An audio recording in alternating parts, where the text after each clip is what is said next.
Hello guys, welcome to Encino classes. आज Encino classes में हम आपको बताएंगे कि how to find X Y Z only using determinant.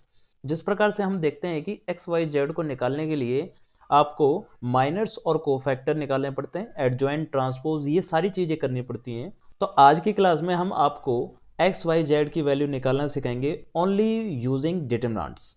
अगर आपको डिटरमिनेंट आता है तो आप इसे इजीली तरीके से कर सकते। जो मेथड हम कराने वाले हैं उसका नाम है क्रैमर रूल। इस क्रैमर रूल की हेल्प से हम आपको बताएंगे कि ओनली डिटरमिनेंट का यूज कर कर आप एक्स वाई जेड की वैल्यू कैसे बता सकते। चलिए तो देखते हैं कि किस प्रकार से इसे करते हैं। देखिए, सबसे पहले तो आपको एक मैट्रिक्स बनाना होगा जो कि इन टर्म्स की फॉर्म से बनेगा। जैसे कि x का कोफिशिएंट है 1, y का कोफिशिएंट है 1, z का कोफिशिएंट है 1, तो आपको लिख देना है 1 1 और 1।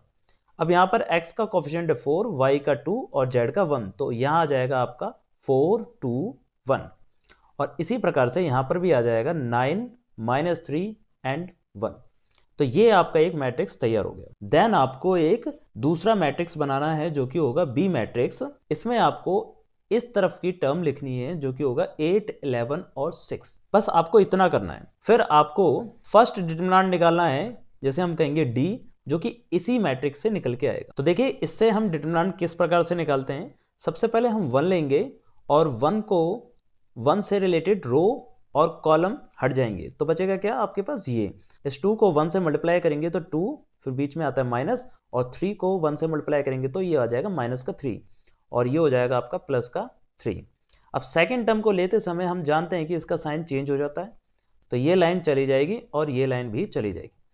तो आपके पास बचेगा 4 को 1 से मल्टीप्लाई करेंगे तो 4 × 4 हो जाएगा, माइनस 9 को 1 से मल्टीप्लाई करेंगे तो 9 आ जाएगा। फिर आपके पास आएगा टर्म 1, तो 1 इस प्रकार से, और 1 से रिलेटेड रो और कॉलम चली जाएंगी, तो बचेगा क्या आपके पास 4 × -3, तो ये हो जाएगा माइनस का 12, साइन बीच में आता है माइनस का, 9 × 2 ये आ जाएगा आपका 18, 2 + 3 हो जाएगा आपका 5, 4 - 9 हो जाएगा आपका माइनस का 5, और माइनस के 5 को जब 1 से मल्टीप्लाई करेंगे -1 से तो ये हो जाएगा प्लस का 5, -12 और माइनस का 18 हो जाएगा आपका माइनस का 30, -30 में से प्लस का 10 गया तो ये आपका आ जाएगा माइनस का 20। तो फर्स्ट डिटरमिनेंट तो आपका ये निकला है। अब सेकंड डिटरमिनेंट को निकालते समय आपको मैट्रिक्स किस प्रकार से बनाना है ये ध्यान रखना है।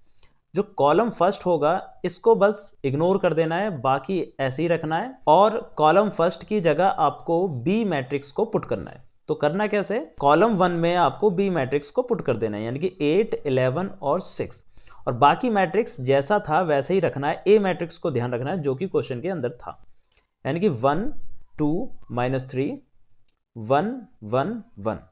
इस प्रकार से आपका ये दूसरा मैट्रिक्स बन गया। अब इसका भी आपको डिटरमिनेंट निकाल देना है, जल्दी से निकालते हैं। 8 लिया हमने और उससे रिलेटेड रो और कॉलम चली जाएगी, तो ये हो जाएगा 2 और ये हो जाएगा प्लस का 3, और -1 ये लाइन गई और ये लाइन गई, तो ये हो जाएगा 11 माइनस का 6 प्लस का 1, और ये लाइन गई ये लाइन गई, तो 11 को मल्टीप्लाई करेंगे तो माइनस का 33 और माइनस का 12। इस प्रकार से आपका ये मैट्रिक्स आ जाएगा। अब ये हो जाएगा 5 × 8 40, और 11 में से 6 गया तो ये हो जाएगा आपका 5, और 5 × -1 ये हो जाएगा आपका माइनस का 5, और प्लस का -33 -12 हो जाएगा आपका माइनस का 45। अब इन दोनों को अगर आप, इन तीनों को अगर आप सॉल्व करेंगे तो ये हो जाएगा माइनस का 50 और प्लस का 40, तो ये आ जाएगा आपका माइनस का 10। इस प्रकार से आपका दूसरा डिटरमिनेंट भी निकल गया। अब आपको थर्ड डिटरमिनेंट निकालना है, तो थर्ड डिटरमिनेंट में आपको एक मैट्रिक्स न्यू बनाना पड़ेगा। तो D2 के लिए आपको एक नया मैट्रिक्स बनाना पड़ेगा। होगा क्या कि बाकी ये चीज तो सेम रहेगी, बट कॉलम जो 2 होगा उसकी जगह पर आप क्या रखोगे, बी मैट्रिक्स को। तो ये हो जाएगा आपका 1 4 9 8 11 6 1 1 1। इस प्रकार से आप इसका भी मैट्रिक्स निकाल देंगे। तो ये हो जाएगा 1, इसको लेंगे हम, और ये लाइन गई ये लाइन गई, तो 11 माइनस का 6, फिर माइनस का 8, ये लाइन जाएगी, ये कॉलम चला जाएगा, ये रो हट जाएगी, तो बचेगा क्या 4 × 1 4 और माइनस का 9 प्लस का 1, ये लाइन गई ये लाइन गई, तो 4 को 6 से मल्टीप्लाई करा 24 और माइनस का 99। इस प्रकार से ये आ गया आपके पास 5, और 4 - 9 हो गया आपका माइनस का 5, माइनस के 5 को अगर आप 8 से मल्टीप्लाई करते हैं तो ये आ जाएगा प्लस का 40, और ये हो जाएगा आपके पास, और 24 - 99 हो जाएगा आपके पास माइनस का 75। माइनस का 75 और प्लस का 45 अगर हम सॉल्व करेंगे तो ये आ जाएगा हमारा माइनस का 30। तो थर्ड डिटरमिनेंट भी आपका निकलाया। अब आपको एक लास्ट डिटरमिनेंट निकालना है जिसमें आपको करना क्या होगा, जो D3 निकालना होगा। और मैट्रिक्स में करना क्या होगा, मैट्रिक्स में अब आप समझ गए होंगे कि जो लास्ट कॉलम बचा है उसकी जगह पर आप इससे पुट कर दोगे और बाकी ये टर्म आपकी सेम रहेंगी, जो कि इस प्रकार से हो जाएगा कि 1 4 9 1 2 -3 और 8 11 और 6, ये आपका एक न्यू मैट्रिक्स बन गया। अब आप इसका डिटरमिनेंट निकालिए। 1, ये लाइन गई ये लाइन गई, तो इसको मल्टीप्लाई करेंगे 12 और प्लस का हो जाएगा 33। अब बीच वाले का साइन क्या हो जाता है, चेंज हो जाता है, तो ये हो जाएगा आपका, ये लाइन जाएगी और ये लाइन एलिमिनेट हो जाएगी, तो बचेगा क्या आपके पास 24 माइनस का 99 और प्लस का 8, ये कॉलम एलिमिनेट और ये रो एलिमिनेट हो जाएगी, तो ये हो जाएगा माइनस का 12 और माइनस का 18। तो 12 और 33 को अगर आप प्लस करेंगे तो ये हो जाएगा आपके पास 45 और 24 में से 99 जाएंगे तो ये हो जाएगा आपके पास माइनस का 75, तो ये हो जाएगा आपका प्लस का 75। माइनस का 12 और माइनस का 18 हो जाएगा आपका 30 और 30 को 8 से मल्टीप्लाई करेंगे ये हो जाएगा माइनस का 240 और 75 और 45 को अगर हम ऐड करेंगे तो ये हो जाएगा 120 और 120 में से माइनस का 240 जाएगा तो ये बचेगा माइनस का 120। तो इस प्रकार से आपने 4 डिटरमिनेंट निकाल लिए।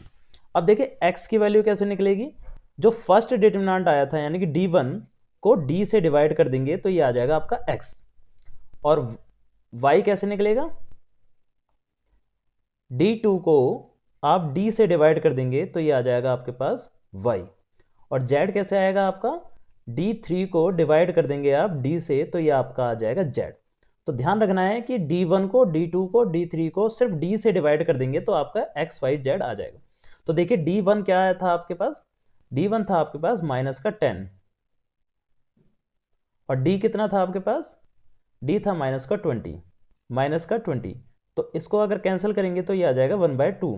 ऐसे d2 क्या था आपके पास, d2 था माइनस का 30 और d था आपके पास माइनस का 20, माइनस से माइनस कैंसिल, 0 से 0 यानी कि 3/2। और d3 क्या था आपके पास माइनस का 120 और डिवाइड बाय माइनस का 20, तो ये कैंसिल हो गया आपके पास 6 टाइम, तो आंसर आ गया आपका 6। तो इस प्रकार से आपने बिना किसी कोफैक्टर को निकाले, बिना किसी माइनर्स को निकाले, बिना किसी एडजॉइंट ट्रांसपोर्ट्स को निकाले अपना एक्स वाई जेड की वैल्यू निकाल ली, सिर्फ और सिर्फ डिटरमिनेंट को निकाल के। तो उम्मीद करते हैं कि आपको ये क्वेश्चन समझ में आया होगा और वीडियो भी अच्छी लगी होगी। तो मिलते हैं अगली वीडियो में, तब तक के लिए बाय बाय।